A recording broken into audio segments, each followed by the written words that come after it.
Son las 6 de la mañana. Llega la hora de la verdad. Para pensar y analizar las noticias de Colombia y el mundo. La hora de la verdad.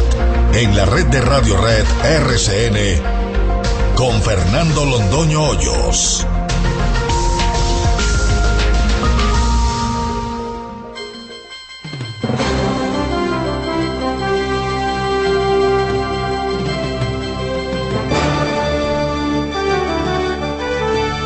Muy buenos días. Son las 6 de la mañana de este viernes 22 de mayo de 2015. Esta es la hora de la verdad. Y estos son temas y asuntos que trataremos en la grata compañía de ustedes durante las próximas horas.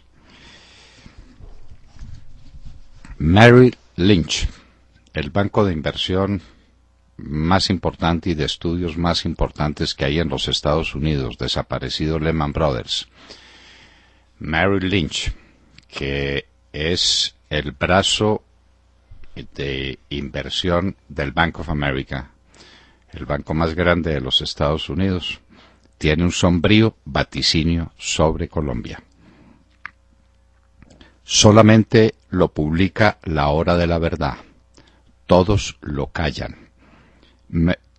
Merrill Lynch calcula crecimiento para Colombia en este año del 2%, siempre y cuando se tomen medidas correctivas de naturaleza monetaria o fiscal, porque de lo contrario, el crecimiento puede estar por debajo del 1%. Entiéndase bien, esto es de una gravedad extraordinaria.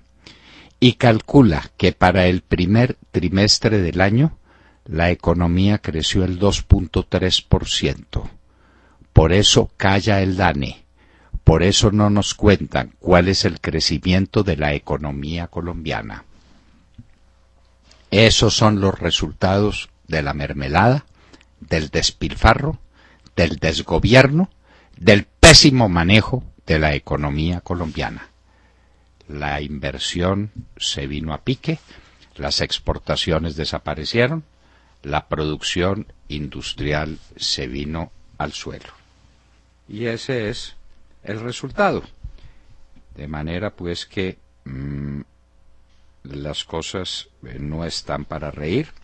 Merrill Lynch, aquí tenemos en nuestras manos ese informe que ha sido meticulosamente saboteado por toda la prensa oficial. Nadie lo menciona, solo La Hora de la Verdad.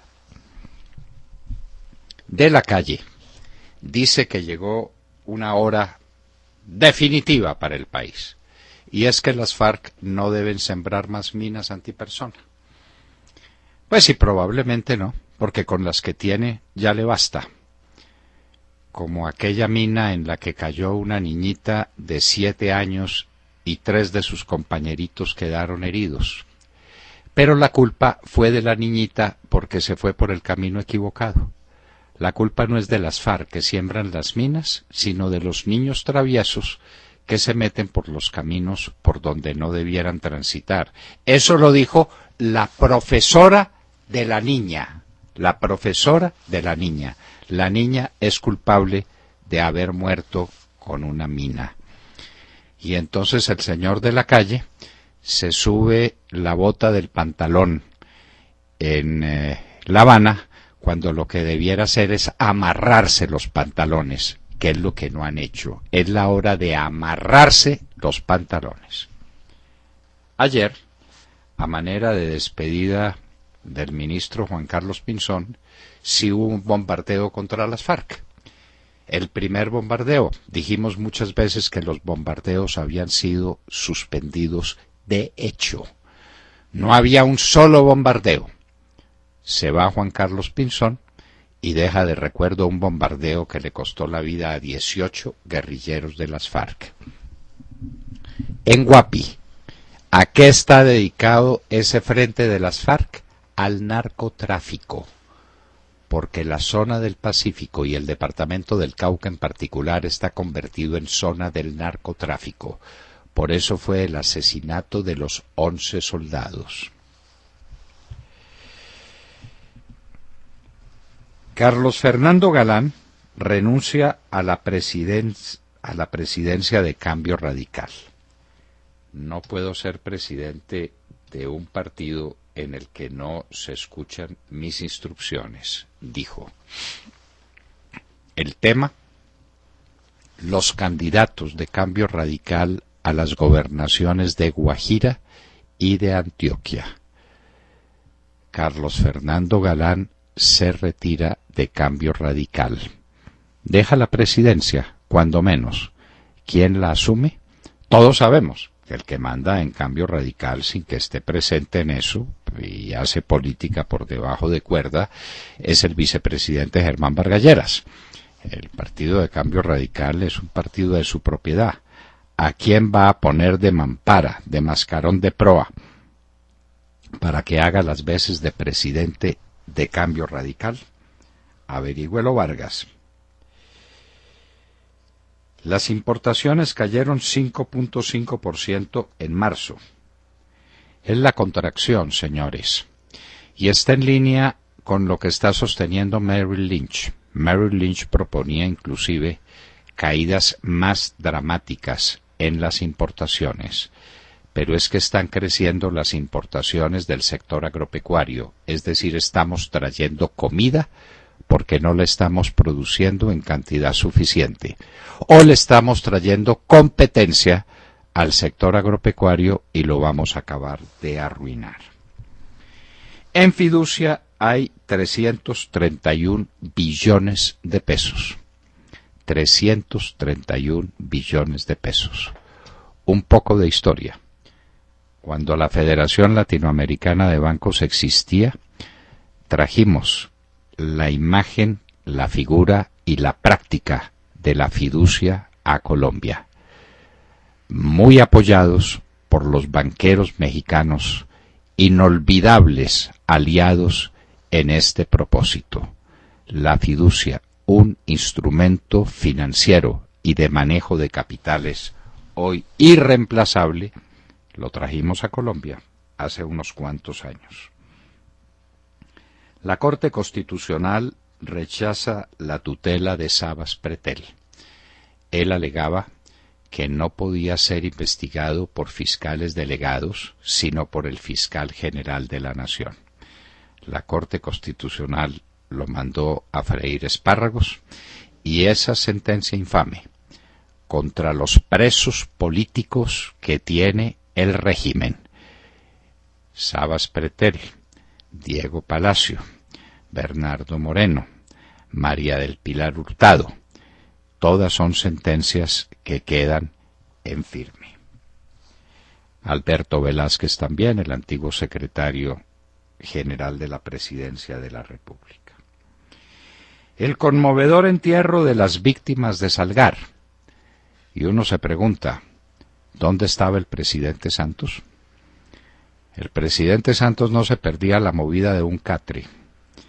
En esta manifestación inmensa de dolor del pueblo antioqueño y del pueblo de Salgar en particular, el presidente brilló por su ausencia.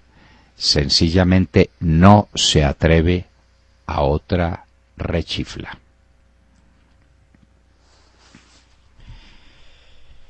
El presidente chino viene solo a darle un espaldarazo al programa de paz. Si uno mira qué es lo que hay, ahí no hay nada, ahí no hay nada. Todos son ilusiones, todos son proyectos, todos son cuentos. El presidente chino vendría a darle un espaldarazo a la paz. Los chinos quieren hacer grandes inversiones en Colombia y sobre todo quieren que nos olvidemos que fue por sus intrigas, por sus presiones, como Colombia perdió los mares de San Andrés, para construir el canal interoceánico y para meterse en las aguas del Caribe. ¿Colombia olvidará eso? ¿Nos lo preguntamos? La reforma a la justicia. La organización que se inventaron para administrar la justicia en Colombia es un verdadero sancocho. Es un sancocho. Ahí no hay nada. Nosotros teníamos una fórmula más sencilla, los presidentes de las Cortes disponiendo de un organismo técnico que estuviera a su disposición. Ahora van a nombrar a unos asesores y ahora, además de esos asesores, participarán magistrados de tribunales y funcionarios de la rama judicial, es decir, un Consejo Superior de la Judicatura probablemente peor que el que tenemos. Colombianos en Londres, máxima vergüenza. Cae una banda de 260 atracadores en Londres, la banda más temible que había en toda Londres, dedicada a robar especialmente a personas provenientes de Asia. 260, de los cuales 150 colombianos. ¡Qué vergüenza! La directora, una mujer, de nombre Claudia Santos. Una pura equivocación, una pura coincidencia seguramente, pero una coincidencia muy desagradable. De todo esto y de mucho más hablaremos con ustedes en las próximas horas en la Hora de la Verdad. Muy buenos días a todos. Hablemos de esa imagen que les parece de los negociadores de paz con el pantalón subido, arremangado en una de las piernas en protesta por las minas antipersona. Pues yo creo que produjo rechazo entre la población esa imagen, por no decir repulsa. El más reciente asesinato de una niña de 7 años en el Cauca, de nombre Ingrid Janeri Wejia Wetío, por fin sabemos su nombre, víctima de una mina antipersonal ubicada en los alrededores de su colegio, hizo sentir entre la población que lo que tienen que hacer en La Habana no es arremangarse una de las piernas del pantalón como símbolo de protesta, sino, como usted dijo, doctor Londoño, amarrarse los pantalones y arrasar con los narcoterroristas, como hicieron ayer con los 18 guerrilleros muertos en un bombardeo sobre un campamento de las FARC, y que prueba que cuando se quiere se puede, ¿no? El ataque, que es parte de la operación Marcial y tuvo lugar en la vereda San Agustín del municipio de Huapi, al suroccidente del Cauca, es el primer ataque después de un tiempo en el que, como todos ustedes saben, se había interrumpido los bombardeos por orden del gobierno, además. Suponemos que esta es la despedida del ministro de Defensa, Juan Carlos Pinzón, que en un arranque de carácter demostró que sí se puede combatir a los narcoterroristas y sí se puede proteger a la población. ¿Será que por fin en el gobierno se amarraron los pantalones, o es sencillamente la despedida del ministro de Defensa, Juan Carlos Pinzón, quien se va de embajador a Washington? ¿Ustedes qué creen?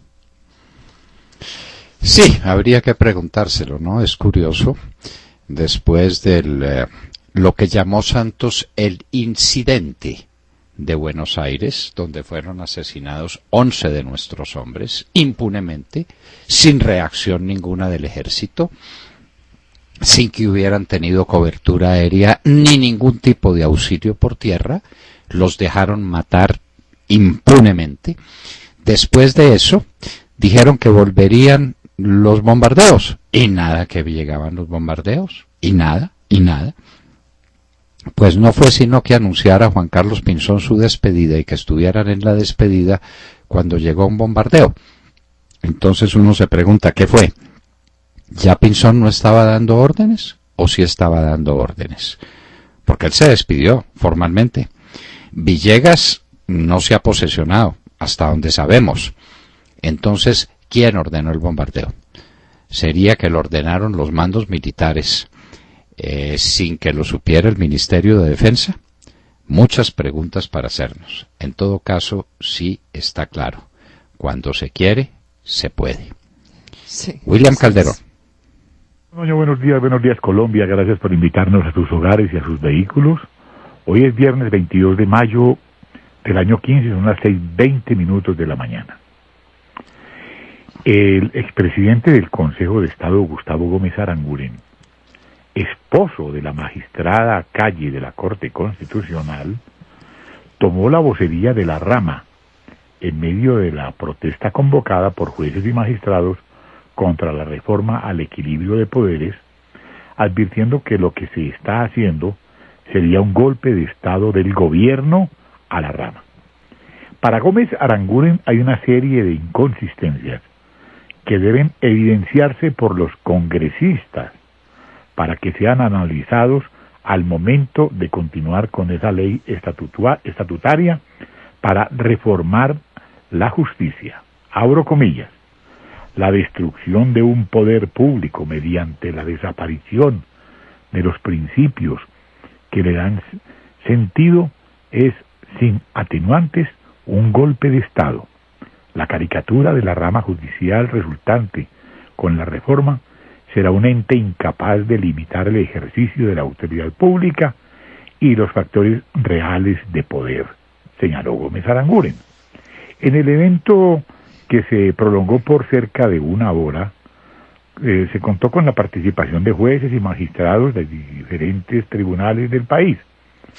La mayoría de ellos dependen laboralmente del Consejo Superior de la Judicatura, con la consigna, reforma sí, pero no así.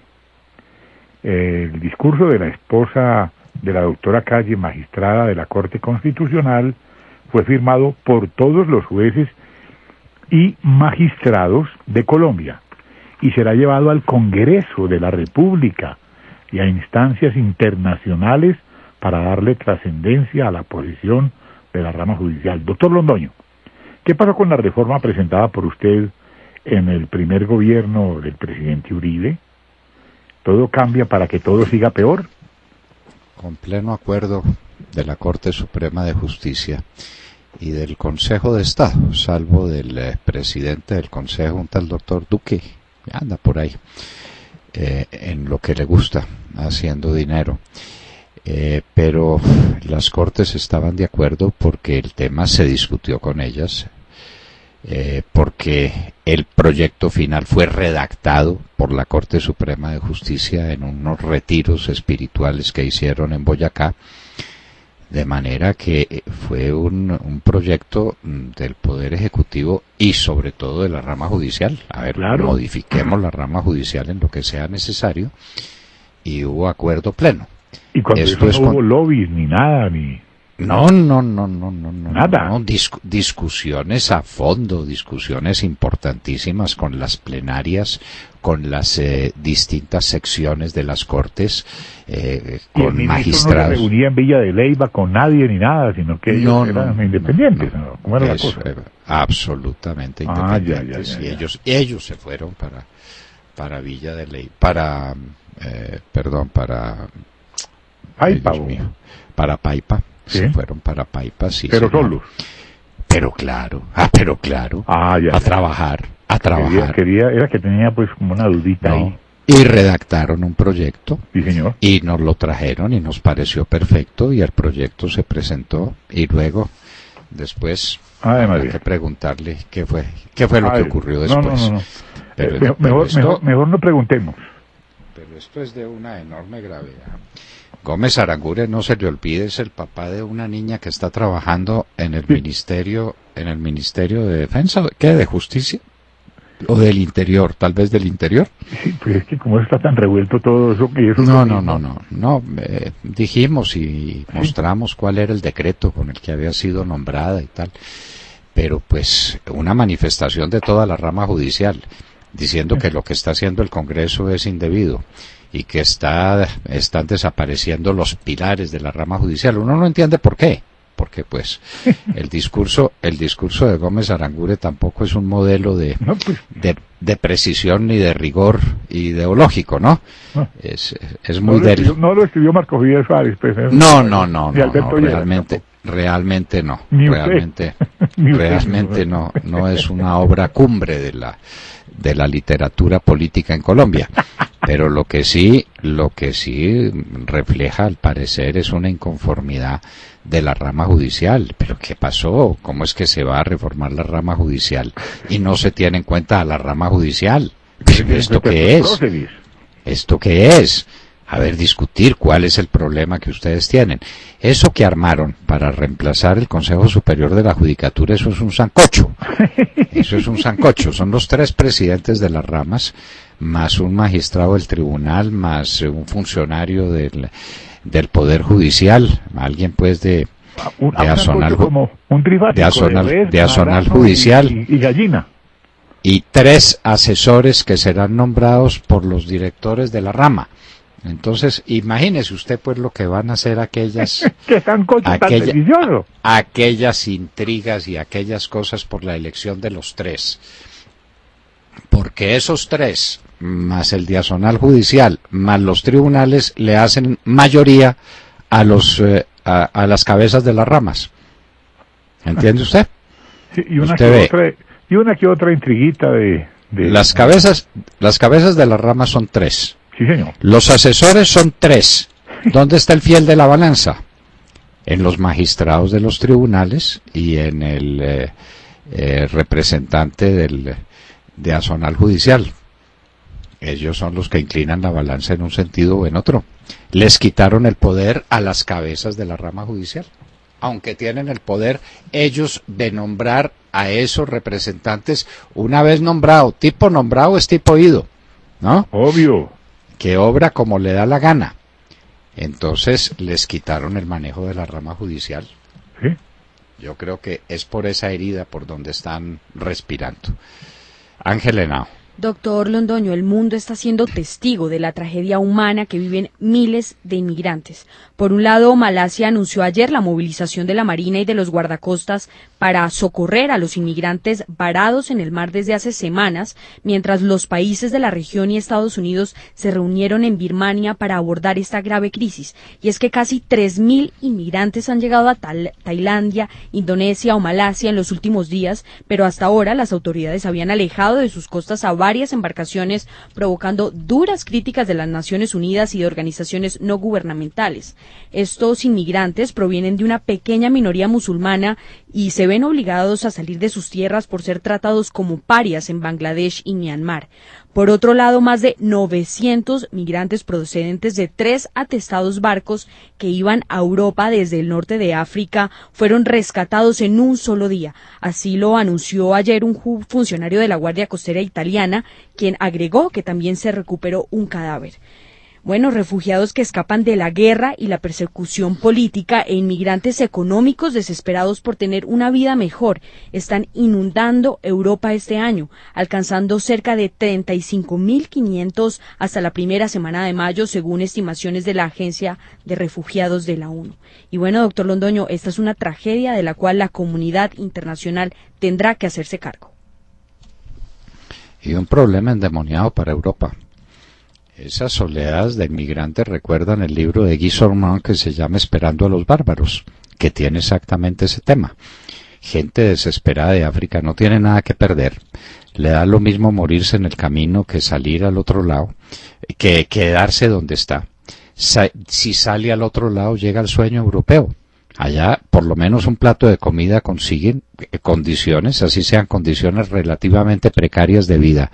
Son infinitamente mejores que las que dejan atrás en el infierno de África.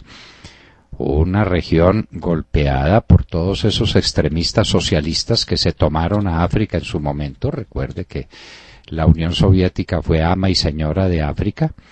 En la época de Brezhnev se tomaron todo el continente, mandaron a Cuba que hiciera el trabajo sucio, en Angola por ejemplo, y entonces hicieron toda clase de ensayos socialistas. El resultado, una gigantesca miseria extendida por toda África y unas manos de hierro que le caen encima a las personas que quieren protestar o que no participan del enclave gubernamental. Y entonces la gente se tira al mar. Ese es el problema. Ese es el problema de unas dimensiones colosales para Europa y que demuestra lo que está pasando en el África. Los ensayos comunistas en África tienen estas expresiones: miseria, falta de estructura, falta de trabajo, falta de disciplina, falta de educación. La gente prefiere tirarse al mar. ¡Qué horror! Alejandro Ramírez. Buenos días a los oyentes de la Hora de la Verdad. El informe del Merrill Lynch del Bank of America centra la preocupación de la economía colombiana en el déficit en cuenta corriente, que ya alcanzó el 5.3% del Producto Interno Bruto en 2014 y cree que en Colombia se están menospreciando los efectos de este alto déficit. En su más reciente informe señala que las importaciones se contraerán como resultado de la desaceleración y la depreciación de la tasa de cambio, lo que efectivamente ha confirmado ayer el DANE en su reciente informe sobre importaciones de marzo. Efectivamente, demuestra que las importaciones disminuyeron, todas menos las importaciones agropecuarias, que aumentaron un 4.8%. Así es, oyentes, nuestro campo se encuentra desprotegido. Merrill Lynch señala que dados los términos del shock del comercio que afronta Colombia son terriblemente adversos, es casi imposible que las importaciones no se contraigan, a no ser que las autoridades decidan gastar las reservas internacionales para financiar el déficit.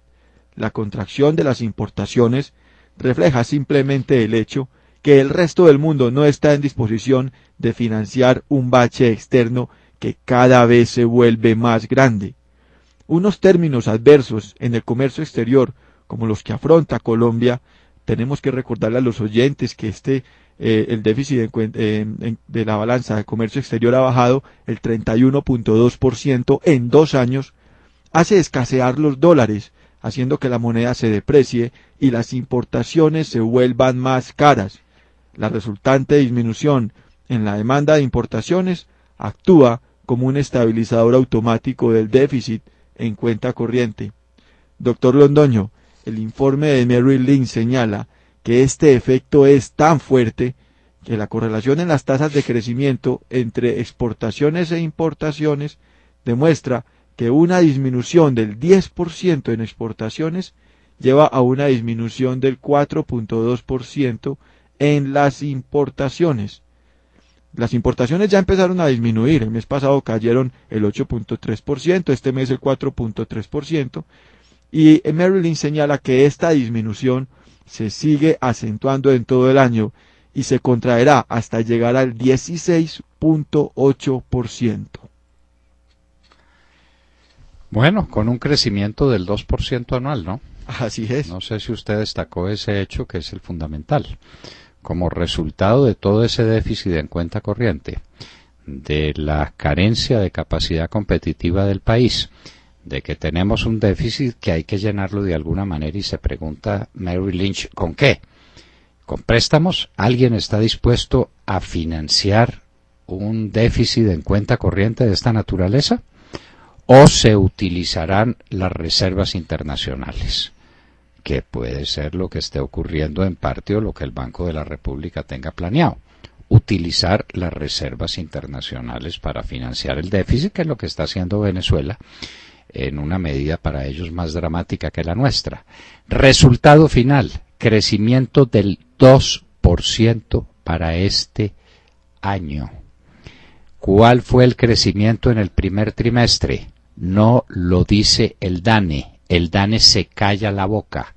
Merrill Lynch lo calcula en el 2.3%. 2.3%, doctor, en el primer trimestre y el 1.2% en el segundo trimestre, doctor. ¿Cómo le parece? ¿Cómo le parece? Crecimiento del 1%.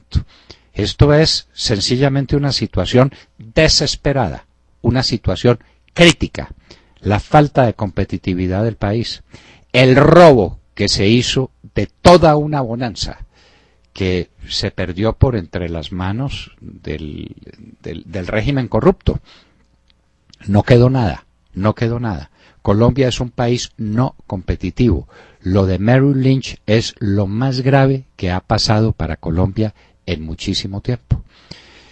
Ese es el panorama. ¿Por qué eso no se publica? Un informe de la importancia de un banco de inversión, tal vez del banco de inversión más significativo de los Estados Unidos, Merrill Lynch, que es el brazo inversionista y de análisis del Bank of America, nada menos que eso. Entonces, ni una sola palabra dice la prensa oficial de esa proyección.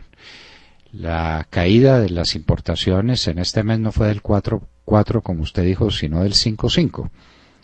Del 5.5. Tendríamos que mirar cuál fue la caída de importaciones en enero y febrero pero es altísima. En febrero es del 8.3%, lo señala Merrill Lynch. Y en enero, bueno, entonces estamos pues en una situación que puede ir a un 16% en la caída de las importaciones. Eso es, señores, eso se llama contracción económica. Eso se llama crisis económica. Eso quiere decir que las industrias no se van a recuperar, no tienen manera de recuperarse, que el país no es competitivo, que el campo está a merced de las importaciones que le lleguen de fuera. Una situación crítica, de la que nadie dice nada. Y el señor Perfetti, calladito la boca, porque sabe cuáles son las cifras que tiene entre manos y no quiere hablar de ellas. Aquí estamos enterrando la brillante economía que le dejó el presidente Álvaro Uribe Vélez a Juanpa. Y entonces Juanpa se dedicó a gastárselo todo, a hacer fanfarronadas con todo, como nunca antes. Los billones de pesos rondaban por una parte, por la otra, y el resultado final es este. Merrill Lynch.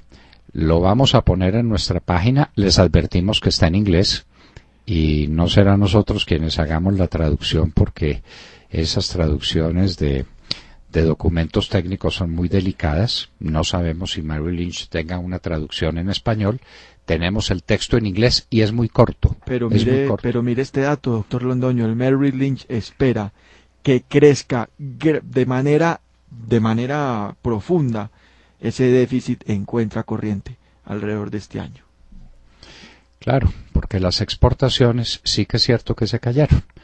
Ahora sí vendrá el efecto de la caída de las exportaciones de petróleo.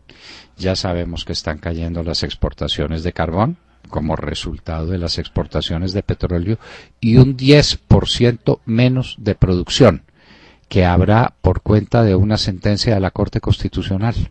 Porque a la gente que vive cerca a la carrilera del tren del carbón hay que custodiarle el sueño para que no se desvelen. Entonces hay que cerrar las minas por la noche y hay que dejar de trabajar por la noche. Ese es un 10% menos de producción de carbón. La industria está cayendo. Todos los días hay nuevos informes sobre la caída de la producción industrial en Colombia. La situación del campo es terrible y está cayendo la producción agrícola en el país. Entonces, ¿en manos de qué estamos? Como sube la tasa de cambio, vamos a tener problema con el turismo receptivo. Si los hoteles calculan su ingreso en dólares, quiere decir que el aumento en el costo de los hoteles es un aumento muy alto. Estas pues son las indicaciones que da Merrill Lynch en un documento que ustedes pueden encontrar en idioma inglés, les anticipamos, en nuestra página de internet. La producción nos dirá cuando ya esté incorporado a nuestra página el informe de Merrill Lynch, lo más grave que se ha dicho sobre la economía colombiana en mucho tiempo. Y no se le olvide, el 2% de crecimiento en el año es sobre la base de que se tomen correctivos fiscales y monetarios en el segundo semestre. Lo que no será posible porque en el segundo semestre andamos en elecciones y Juanpa se las tiene que ganar a punta de repartir más mermelada. De manera que habrá todavía más incentivos procíclicos, más gasto público que llevará a una caída peor en la economía colombiana. Estamos esperando que en cualquier momento nos responda el presidente Álvaro Uribe Vélez, con quien tendremos, Dios mediante, una cita en los próximos minutos.